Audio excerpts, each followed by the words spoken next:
Hello again, welcome back to Asgard, and welcome to a brand new Betweenlands Spotlight.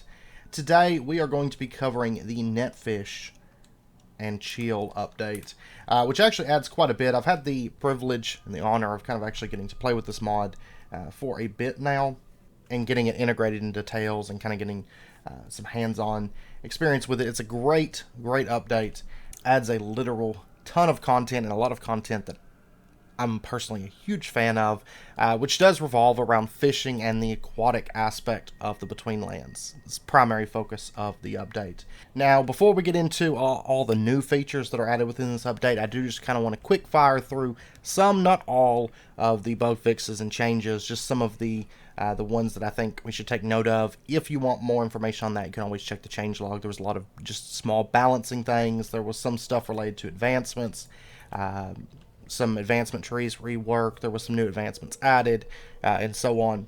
But some of the things that I want to quickly make note of, a lot of them are very decorative, builder-friendly type things. First up, fallen leaves. They can be done kind of like snow, where we can layer these up to 3 high, or 4 high, I'm sorry. Also, M8 maps can now be named. Also, the life crystal, the swift pick, the white spane, all the one-shot type weapons, all these things can now no longer be enchanted. Well, swift pick can still be enchanted, but not with mending and unbreaking. But beyond that, it can still be enchanted, but the weapons and the life crystals can now no longer be enchanted, so you can't kind of exploit those to have a lot more effect off of those. You know, swift pick with mending and unbreaking, best pick ever. So there was some balancing in regards to that stuff. Also, one of my personal favorite mobs did see a debuff. Now, infestation mobs will no longer kill you outright, but it does work like poison, where they'll get you down to about a half heart, and then, of course, if another mob comes in and hits you, you will die. But they now will no longer just kill you all on their own. Also, crag rock bricks did now get mossy textures. Of course, we're in the Halloween event at the moment, but they did get some mossy textures and mossy variants added to both the kind of the raw blocks and the bricks. And another personal favorite change of mine, kind of a quality of life thing for farming, is you can now take either a shovel or compost, and if there is a block, like a plant that you want to farm, just right-click that with the shovel, right-click that with the compost. You know, you don't have to actually click the block below it. You can just click the plant with the shovel and with the compost. So it just makes life a little bit easier. You're not trying to like find the border there and then click that. Also, the mortar and pestle got a new animation I just wanted to quickly show off. So if we throw in water weeds, you can see the animation has now changed.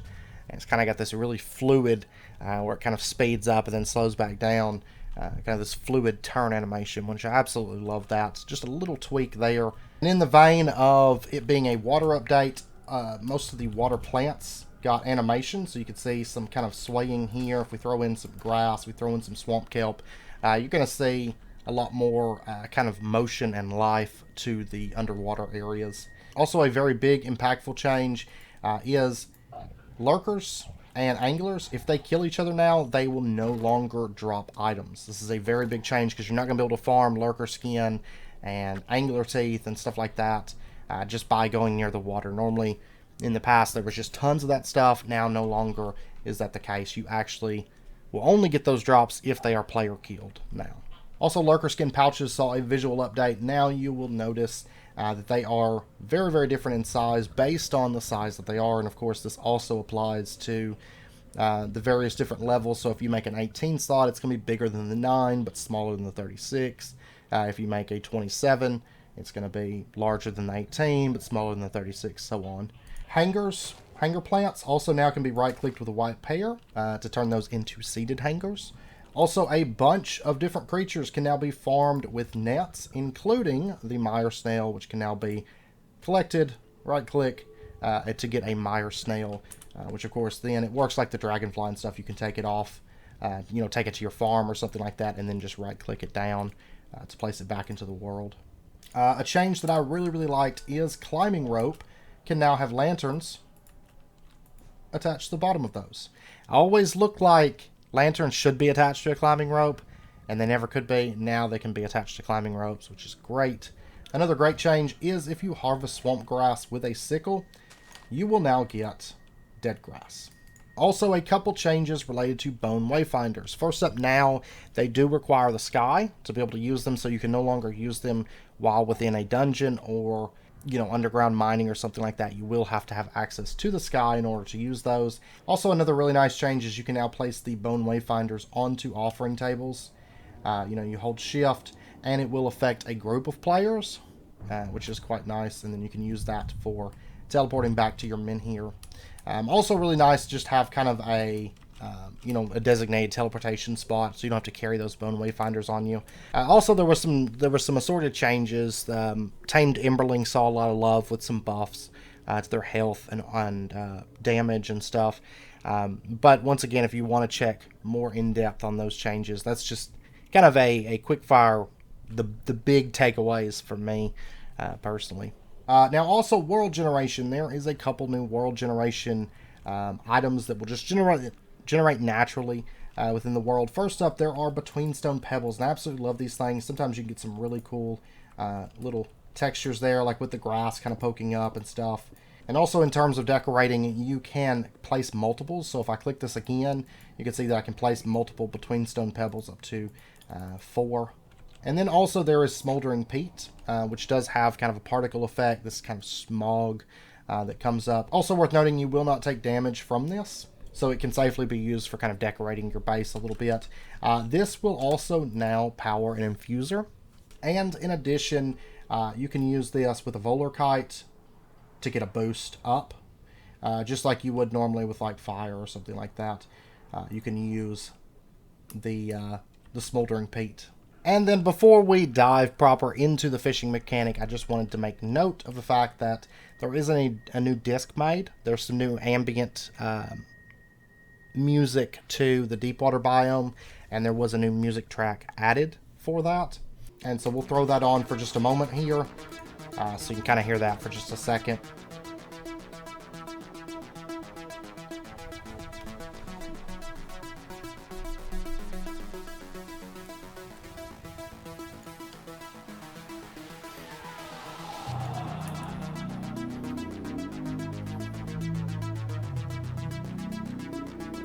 So, pretty nice music track. I'm not going to go through the whole thing. If you want to hear it all, it's fairly easy to pop into the world and check that out. And then also, Betweenlands finally got a name tag. This is craftable. It can be used like a standard name tag. But it did get an M8 name tag. So this is actually a huge quality of life thing.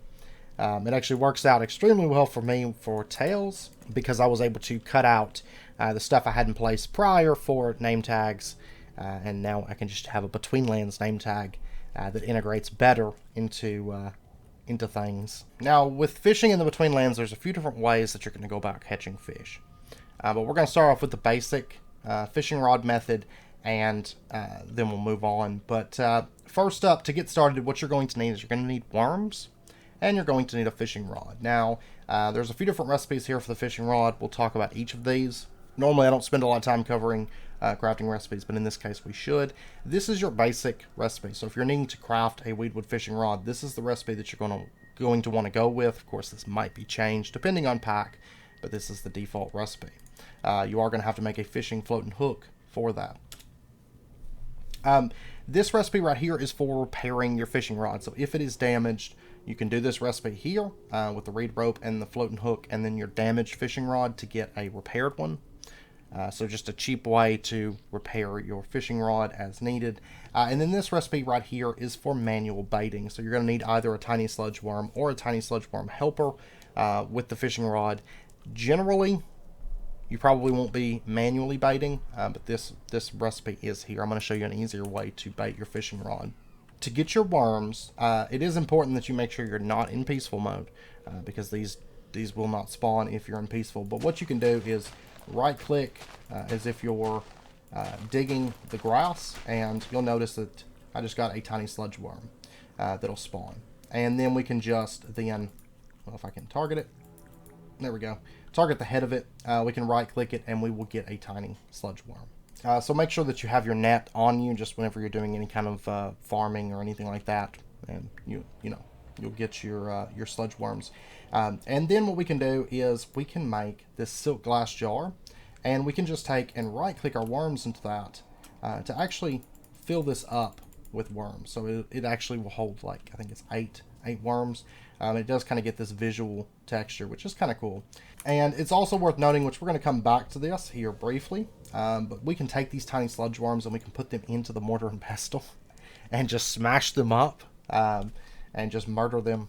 And we're going to get some fish bait, which we're going to talk a little bit more about. This has stats and stuff, but just bear in mind that you can get it from that method there. All right, so now that we've got our fishing rod and our worms, we're going to be kind of keeping an eye out for some fish in the water. You can see, if I spawn these in, you're going to see these different fish. These are Anadia. That's their basic name. Now, if we take a look here, we can see this one is a stubby long-tail thumphead. Anadia is just kind of the general name for it. Like for the fish, this one is a slender clip-tail thumphead.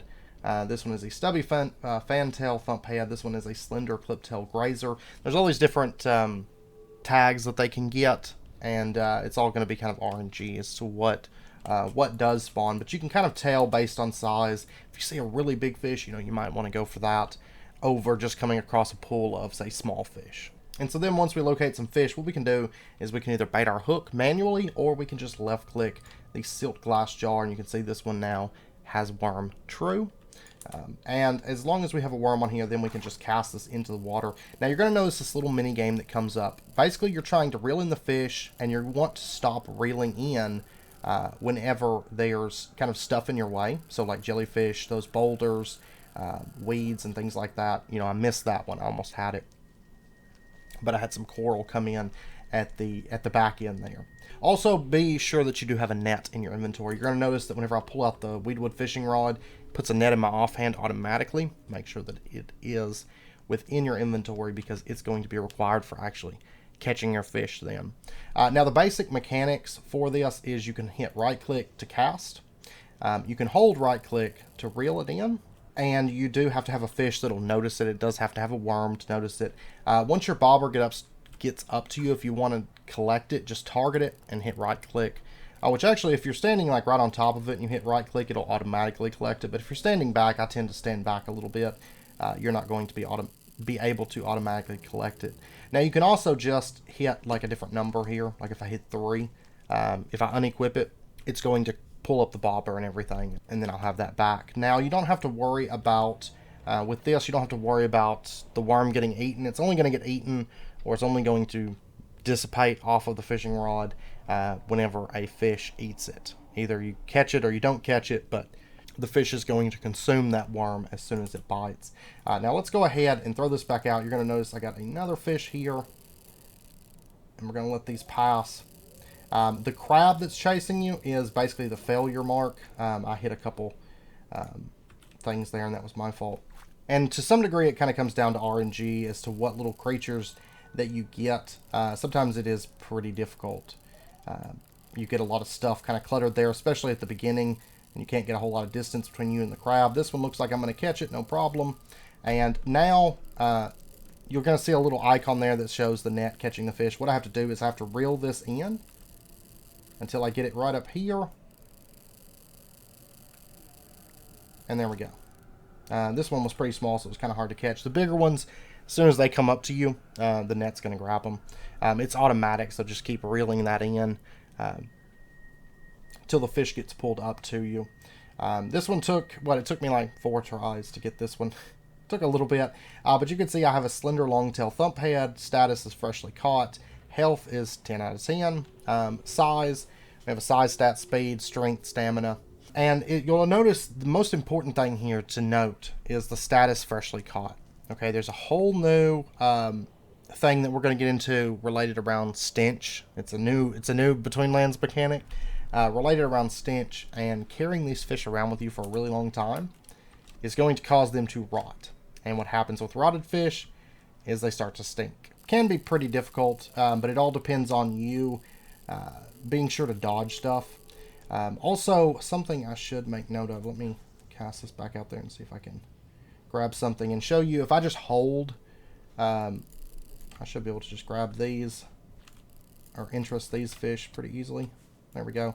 You'll notice that if I just keep holding, you're going to notice the crab gets closer and closer to me before he comes out. And every time that I hold to reel that line in, whenever he's out, he gets substantially closer. So making mistakes, hitting things, that's what's really going to mess you up. So with our two fish, we're going to smoke one, we're going to chop up another. Smoking is a way of preserving your fish. You're going to need some smoldering peat, and you're going to put a smoking rack on top of that. And you can open this up, and it has a little UI here that we can go through. Fallen leaves we're going to put into this slot, and you're going to see it's going to go ahead and start actually smoking. So make sure that you're only adding the smoking leaves as needed. Actually, this Anadia is starting to ripen. We're going to throw this one in here. You can see they don't keep for a super long amount of time, but you can see this is going to start smoking. Now, there is a few different additions to the smoking rack. We can actually now make dry bark. We can do the dried swamp reeds through that. We can do all this different types of meat. But with the fish, it's very important because it's going to take a fish that, for example, in this case is starting to ripen. It's going to take it and it's going to smoke it. Which, if you're familiar with smoking fish or any kind of meat, you know, that's just a way to preserve your meat. So now we have a slender longtail thump head that is smoked. It's not going to rot on us. As you can see, these fish, they quickly rot on us. So getting it into the smoker or getting it into the trimming table is really, really important. Now, it's also worth noting, just like other things that you catch with the net, as long as it's not smoked or rotten or something like that, you can release these back into the world. And so you could even make yourself kind of a fishing pond, you know, where you have various different fish that you've caught, and they won't rot over time. Now, with our other Anadia, we are going to use a fish trimming table. You want to make sure and have an axe in this because you're going to use that to chop your fish. And then we're going to throw our fish into here. Also worth noting, you're going to see different parts of the Anadia. The fins, the bones, the scales, the gills, the eyes, and the swim bladder, which are used in various pieces of the amphibious set, which we're going to talk more about the amphibious set here shortly. But do make note of those, because if you're planning on using the amphibious set, which it is a very, very good set, kind of think of it as like Lurker Armor Plus in a way. But if you're planning on going with this stuff, it is useful to kind of take note of those. But we're going to click chop, and you can see we got Anadia eye, Anadia meat, Anadia fins, and Anadia remains. So what we're going to do is we're going to pick, say, fins, and you'll notice that as I take those, it's going to cut down the amount of remains that I get. So it is important. For example, in this case, I would probably take fins, an eye, if I was going for the amphibious set, and then if I wanted meat. But otherwise, I would probably take remains so that I could capture crabs or something, you know. So we're going to go ahead and take remains, and that's going to use up our last thing. We're going to be able to basically get 3 things per fish, and we get to kind of choose based on RNG. These three things will change, but then we can choose between those 3 things and remains in place of those. But that's going to give us this. Now, you can also take your smoked fish. This is kind of fun. You can take your smoked fish if you just want to preserve it and then decide what you want to do with it. You can take that and you can chop that also. And you can get, say, a swim bladder. You can get an eye, and you can get some more remains, you know. So if you smoke it, don't think that you have to eat it. You can then take it and at your leisure take it to the chopping table. Okay, now let's talk about the fish bait, which we talked about briefly how to make earlier. But this, what you're going to do is use it with a slingshot. And this is, it's not really for catching fish necessarily, but it's used for kind of luring your fish into like a general location, or you know, pulling them away from really deep water or something like that. You know, it can be used to kind of bring them towards you so that you can then easily fish them. And you can also add upgrades to this, so you can see the stats here are going to change for the sinking speed, the dissolve time, and also the range. Range is going to be the range that fish will notice it. Dissolve time is how long it takes to just naturally dissolve once it hits the water if it's not consumed, and sinking speed is how fast it sinks to the bottom. And fish really, from what I've noticed, they generally eat it when it hits the bottom and not before that. But what we can do is we can hold right click with our slingshot and just shoot that fish bait out. You can see a fish actually just ate that where it landed. Might be best in some cases to shoot it straight down, so something like that. It's going to come out kind of close to you and then fish around it. You'll notice the range not super great on this one, You can boost the range, but only by 1 point. But a fish just ate it there. It brought over, had to have been a really, really small Anadia. And we're going to talk about these guys here in just a second. I'm filling up my little fish pen. But that's the purpose of that. So you may find a use for it, but it's not something that I would pack a bunch of. You know, it doesn't stack, and it doesn't have like a super crazy amount of uses. Now, also, I want to really, really quickly mention the reed mat, the fishing tackle box. Now, the reed mat you can just sit on while you're fishing, just kind of for immersion. The tackle box, you can also sit on it while you're fishing, but then in addition, if you hit left click, just like with the compost bin or something like that, you're going to open it up, and while it's open, then if you hit right click on it, you have kind of a little you know, storage space, and in addition, you can for example, you can do 2x2 crafts. So we could repair our fishing rod, so maybe you want to store some reed rope and some fishing floats and hooks to repair your fishing rod, or maybe and then you could also, of course, store worms in here, or just anything you felt like, but you can use this as a little storage container that you can also sit on for kind of immersion while you're fishing. Now, next up, let's talk about crab pots. Crab pots, these can be used to catch crabs, and there is a new type of crab. You know, in the past there was the silk crab. Now there is also the bubbler crab that you can come across. These crab pots, if you place them into the water and you put Anadia remains into those, then crabs will kind of naturally be like enticed by it. So, for example, if we put in, say, bubbler crabs, and we give them a minute, you're going to notice this one starts kind of going towards the crab pot. He's trying to get over there to it. It's because I placed it 1 block high, and he can't swim, but... And there we go. He goes into it. Probably best to initially put them in the water like that, honestly. So, for example, we have a silk crab. You'll notice he goes right over to the crab pot and climbs in. And then, of course, he's not going to be able to get out. So, we have now captured these. Now, you can right-click them to get your crab out. You can also take the crab items and right-click them to put them in. So, you can easily move your crabs and stuff. Also, if you break the crab pot, it will drop the crab item. Crab pots, they cannot be placed above, like, you know, out of water, so we can't decorate out of water with these. So your crabs, one of the uses that you can use for this is putting them into the fish trimming table, and you're going to get crab claws, crab sticks from these. Now, one thing to note, one change that has been made to the crab claw that I want to quickly mention is these can now be used as single-use shears. So if we left click, we can actually break the crab claw and we can get this grass just as if we had sheared it. So just kind of bear that in mind. That was a change that was added. That's kind of nifty. Now, in addition to having the crab pot, there is also the crab pot filter. And this adds almost a sort of crafting with your crabs. So let's go ahead and load these back up. And there are going to be different recipes depending on if you're using bubbler crabs or you're using silt crabs. And you'll notice these are going to require some Anadia remains, and they're going to require an input item. So, for example, silt can be turned into filtered silt. Mud can be turned into swamp dirt. Swamp dirt can be turned into purified swamp dirt. Crimson middle gem ore can be turned into crimson middle gems, aqua middle gems, green middle gems. You have the sludge balls into balls of sap. You have root pods into roots. I really like that recipe addition. And then over here at the silk crab, we can make silt from mud. We can make mud from swamp dirt, peat from moss, silt from filtered silt, rotten bark from weedwood log. I like this one as well. Sludge balls from balls of sap, and sulfur from cremains. And basically the way that this works is, for example,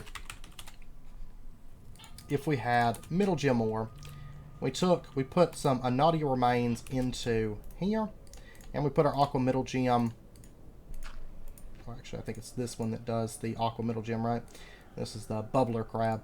We put our Anadia remains in here, and basically he's going to consume those Anadia remains, and he's going to process that aqua middle gem. It's a 1-to-1 conversion, so 1 remains with 1 of the middle gem ores. And that's going to get us the aqua middle gem. So that's the way that you craft using your crabs. So kind of a neat little addition there, and something, of course, that packs could then expand on and make it quite unique, I think. And filtered silt that you can make through the crabs, it's a new block, and it can be used to make filtered silk glass and filtered silk glass panes, which are just, they're not as cloudy as the normal silt. So now over to the last way of kind of catching fish, there is net catching. And there's a few different fish that you can catch with a net.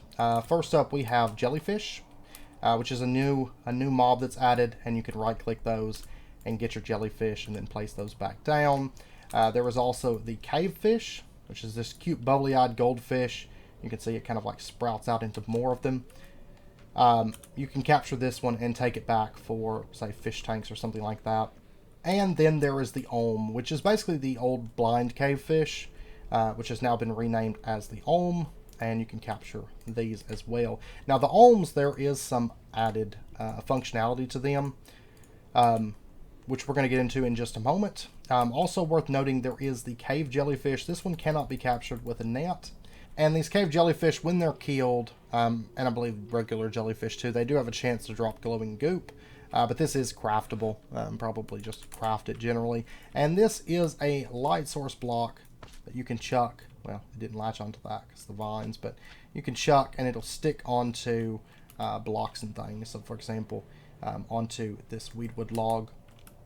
You can also just place it. So if I just do like that, and you can also place it in the water. Now something worth noting is it will not place on mud or other blocks that are kind of not solid blocks. It will not place onto those. So you do need to place it onto something, generally things that you're not going to find under the water. So you'll have to actually probably, in most cases, place a block and then place it. Now when it comes to olms, the new blind cavefish, these can be, once per day, they can be not necessarily bred, but they can be fed.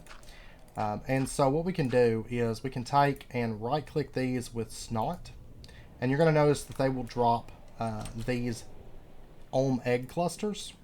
And that's a once per day thing. So if you have a little pack of olms, just be sure to feed them every day. We're going to talk about Snot here in just a moment and where to get that. But we can cook that, and we can also make omelet mixtures, which we can now cook those into omelets, which is a new food. So just kind of a new little way to get food within the Betweenlands. Alright, so now on to rock snots. This is a new hostile mob that will spawn in deep waters biomes. So those large kind of lakes that you'll find. And these things, if we give them a minute, they will actually, I don't know if they'll do aquatic creatures, but for example, if you have, say, a swamp hag, you're going to notice that it actually gets pulled over. That's its tongues. And apparently if you go into peaceful, it does that. Hadn't noticed that before. But normally what will happen is it'll shoot out a tongue to grab kind of nearby creatures, and it'll pull them over to it. It can also do this to players. So just kind of bear that in mind, and it'll start basically consuming those creatures, which the other hag managed to kill it, and then it will eat the creature. Now the wild ones, there's not a whole lot of benefit in that, and so what you would want to do is kill them. Now if it does capture you, you can just hit shift to get out of their tongue. It's not too difficult, you know, to get away from them. But if you kill these, there is a chance that they will drop Snot. And so they're going to be worth hunting, at least for a bit, because you can then use this Snot within the animator to get a rock Snot pod. And this basically gives you a tamed version of the rock Snot, which will not attack you, but it will still pull in creatures nearby, and it'll start consuming them. And you'll see it kind of starts dragging them down into itself as it eats them. And once they're all the way down, they are dead. There we go. And the purpose of the rock snot, it's a neat little new mechanic that you can use because Betweenlands has a lot of different things within it that consume experience, right? And so what these rock snots can do, these tamed ones, is after they consume enough creatures, they will actually create experience pods for you. There was one. You can see he's going crazy, and he spits out a rock snot pearl. We can use this to get 10 experience when we consume it. We can also use it around a white pear to get 80 experience, basically just a compacted version of it. And we can also make blocks of pearls, which is just a new kind of decorative building block. Really, really pretty block. Now, beyond that, they're not going to be used for much. And bear in mind that these do have to be placed within the water. So you can't have your tamed rock snots just sitting on the grass. But they are kind of nice because when hostile mobs come near your base, for example, they kind of act as sort of a security measure. The angle, he can't grab him. They do actually need to be able to physically grab them. But they will kind of act as a defense mechanism. But if you surround your base with water and have your rock snots around the interior side, then mobs coming from the exterior will kind of get grabbed as they start getting close to it. So, now that being said, they will also grab different passives and stuff. So just kind of bear that in mind. It's not just limited to, for example, hostile mobs. So a frog that comes near your base is going to get consumed. Firefly that flies too close is going to get consumed. Also, if a cow comes near your base, he is also going to get consumed. So be a little bit mindful of where you place it. They're going to pretty much consume just about anything except for you and bosses. Now, also, while we're talking about the animator, there is 2 new items that you can get from Item Scroll and Fabricated Scroll Animation. There is the Staff of the Shadow Walker, and there is the Staff of the Mist Walker. Now, the Mist Walker, this one is going to allow you to make illusory bridges, and it does have kind of a cooldown period. And once that cooldown period does run down, it is going to vanish. So just kind of bear that in mind. Now, there's also Staff of the Shadow Walker. This one I found to be a little bit OP. This one I actually had to kind of gate within tails just because of the nature of tails. But if we right-click, say, a solid block area, we can actually move through this. Now, we do get blindness and slowness too. And if you spend too long in here, it will reform on you. Once that cooldown runs down, it will reform. But it does allow you to kind of move through blocks, move through, say, weedwood logs. Can be a little bit OP in certain dungeons and things like that. But both of those can now be obtained. Now, there's a couple other mobs I'd like to really quickly go over before we move on to the final aspects that we're going to be covering today. Jellyfish. Yeah, those attack you. They're hostile, both the regular jellyfish and the cave jellyfish, just a heads up. But first up, we have the Grebling Coracle. Now, these are just, well, I got eaten by my thing. We have the Grebling Coracle, which this will spawn a Grebling. I'll show you him in creative here in just a second, but he kind of hums as he goes across the water. He just kind of paddles around. He's a passive, just like the normal Greblings. And these boats will sink after, a few seconds, as you saw there. They'll sink to the bottom of the water once the Grebling has left them. And just a heads up, these can be looted. So if you come across them, go ahead and right-click them. I was thinking it was left-click. Once all the items are gone, or after a bit of time passes, then that's when that's going to sink. So you can see I got a Nadia Bones and Swamp Kelp. You can actually get some really good stuff out of these, like different Nadia parts and things from these. You can see here I got Lurker Skin, I got a Tiny Sludge Worm, and a Fishing Floating Hook. So if you do come across these, be sure to loot them before they do sink. And just like the standard Greblings, they are great to have just for ambience.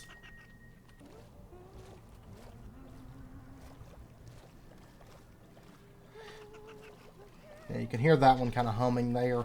You can see they kind of drag these nets behind them. So just kind of a new mob that you may come across. They're not super common, so just a heads up there. Now, next up, while we are out in the deep waters, there is a chance you can come across the Urchins. These can spawn. You can capture these with a net. You can see they're very, very small. They are kind of a neutral mob, so they're not going to attack you unless they kind of feel threatened, and then they're going to start shooting these spikes out. You can see a Nadia try to attack them or try to get close to them, and they defend themselves with kind of a thorns effect and shooting those spikes out. Now, these can be captured with the net, so you can take these back with you. And also, whenever you kill them, you can get Urchin spikes, which can be used with the amphibious helmet, chestplate, leggings, and boots, and can also be used to make the robust amphibious fishing spear, which we're going to get into here in just a moment. And then, in addition, when you're out in the deep waters, there is a chance you may come across some barnacle larvae, not lava. And these are basically a new crop that was added, and these will basically grow over time and then basically a crop-based meat can be harvested from them. You can get the barnacles. So as they kind of grow and spread, then we'll be able to get this barnacle flesh right here, and this can be cooked or smoked. And also worth noting, these larvas, once they're fully grown and you harvest them, they can give you additional barnacle larva, so you can spread kind of your little barnacle farm that way as well. And so over at the deep waters biome, you can see a lot more kind of life. You can see a grebling over there, jellyfish, some lurkers. Down here you can see between stone pebbles piled up. You can really see them from up here. You can see the rock snots there kind of shooting out their stuff. And also while you're here, you'll want to kind of keep an eye out for underwater ruins. They can spawn in this biome as well as in the Patchy Islands biome. So you'll want to keep an eye out for those. You know, they basically just have a few pots and stuff, and there's some variation to their shape. Now, over to kind of the stench mechanic, and I also want to talk briefly about lystone. But the stench mechanic, you know, we mentioned it where if a fish rots and you're holding it, you're going to basically accumulate a stench, like a certain smell, a certain terrible smell about you, like rotten fish. Now, this can also be caused by stepping into stagnant water, so it's another additional debuff that you get when you come in contact with stagnant water. So it kind of makes stagnant water even more of a threat than it was before. While you have the stench mechanic, as mentioned, it does make lurkers and whites and Grebling riders become a lot more attracted to you. They hate the stench apparently, so they will come after you. But this stench will passively go away, but it will also, like I've got stench right now because I stepped into stagnant water, and you can see I kind of have flies buzzing about me here because I am smelling quite ripe at the moment. So that's kind of a visual cue that you have stench if you have a lot of flies kind of clustered up around you. Now this will, over time, it will go away on its own, like the stench will pass. But there's a couple other ways that you can get rid of it. You can also die. That will get rid of your stench. And you can also use fumigant, which this can be used in the sensor to remove the stench of rot on nearby players, just like, you know, it works identical to the normal sensor stuff. You put it in there, and it puts out a kind of a cleansing radius where it makes you smell a bit better. So you can craft that as well to get rid of stench. Now there's also lystone, which this, if you go across it and you're wearing boots, that's fine. If you're not wearing boots though, you will take damage, kind of as it is if you were on fire or something like that. So do make sure that you are wearing boots as you go across that. Alright, now lastly we have the amphibious armor and amphibious weapons. We're going to talk about the weapons first. These are basically just some fishing spears that you can make. And you have the default one and the robust one. Now the default one and the robust one both work kind of like tridents, where you can hold and then release, and it throws it, and it actually throws it into the ground, like right over here, and then you can go over that to pick it up. And you'll notice that it does go through the water, you know, quite smoothly. So kind of an alternative to arrows if you are underwater. But what's really nice is, in addition, the robust one, if we put this into an animator, you'll notice that it says right there, it says animated true or false. If the robust amphibious fishing spear is animated, what happens is it comes right back to you. After you throw it, it just flies right back over. So for example, if I'm in survival mode and I throw that out, I lose it completely, but then it comes right back. Now we have the amphibious armor. Now this stuff, if we throw this stuff on, I'll show you what it looks like really quick. That's what it looks like. So you kind of have these like tendrils coming out of your forehead or your eyes, depending on where your eyes are located. And you'll notice kind of a flipper effect there on the bottom. Now with no upgrades, the armor value, it's not great, but you will notice that you do get water breathing while underwater with it, which is quite good. And you can swim a bit faster. You have a little bit more clarity underwater and stuff like that. Now, in addition, like we talked about, there is all these different upgrades. You'll see various things. If you just look up amphibious, It's going to pull up your entire list, basically from here to here, not including the amphibious armor and weapons. So all this other stuff can be used as upgrades. And the way these upgrades are going to work, let's, for example, let's grab a Nadia eye. It says made for aquatic sight. So if we hold shift and then we right click with our helmet, we can open this up and we can put in, say, a Nadia eye, for example. And we can put this back on. And now if we go underwater, you can see that we have night vision while we are submerged in water. This would apply like a thorns effect with the urchin spike. There's various different effects here. Tough and grounded, if I recall, this is knockback. Well, that's just chest plate and legs. You can also apply a middle gem to it if you want, so we could do that. You can see there, crimson gem.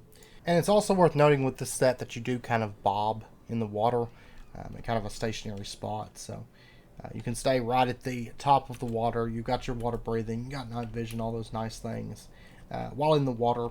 And then let's take our chest piece. You can see we have 5 slots here. Now for our chest piece, let's put on Lurker Skin, Glide Upgrade, Fish Vortex. I'm not going to go through all of these upgrades. Most of these are pretty self-explanatory. As to what they do, they have a little description there. Now some of these at the bottom are special abilities, which we're going to talk about right now. And that's where your biopathic and your biopathic link stone and trigger stone come into play. Now what these do, the Lurker Skin gives you knockback, as you might expect, says tough and grounded. The glide upgrade is going to give you a glide effect, just like as if you were using an elytra. And the fish vortex upgrade, you can kind of think of these as powers. For these you need the trigger stones to make those work. So let's throw this back on.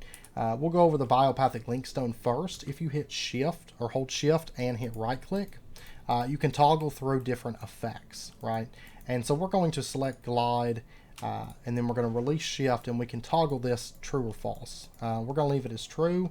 And so now what happens is if we were to run off of this, we start gliding. Now one thing to note with the glide upgrade, if you release W, you're going to fall directly to the ground. So just kind of bear that in mind. Also, if you jump off of something, it doesn't really take effect. For it to really take effect properly, in my experience, you kind of just have to run off of something to get that glide effect going. And this link stone is just going to be for toggling things. If you are in an area where you don't want glide or you don't want this or that, you could toggle those effects off and then toggle them back on later if you want to. Now the trigger stone, this one's a little bit more nifty. If we hold shift and we right click, we can change this to attune to a certain power.